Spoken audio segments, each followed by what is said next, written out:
Dnes si posvietime na tú tenkú šnúrku, ktorá má chrániť náš úsmev.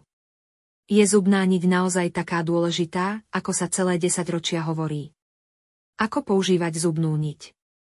Otrhnite si dostatok nite, pripravte si kúsok nite dlhý asi 45 cm, omotajte si niť, väčšinu nite si namotajte okolo jedného prostredníka.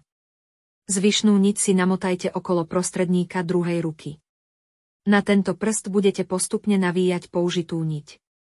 Správne ju uchopte, niť držte pevne medzi palcami a ukazovákmi.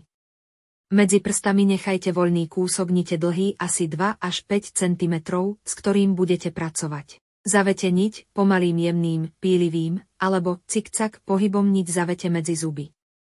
Dávajte pozor, aby ste niťou nenarazili prudko do ďasien, pretože by ste si ich mohli poraniť. Vytvorte tvar C, keď sa niť dostane k línii ďasna, ohnite ju do tvaru písmena C okolo boku zuba. Vyčistite zub, jemne pohybujte niťou hore a dole a trite ňou obok zuba. Dbajte na to, aby ste zašli aj mierne pod líniu ďasna. Zopakujte postup, zopakujte tento proces aj na druhej strane medzery, čím vyčistíte susedný zub.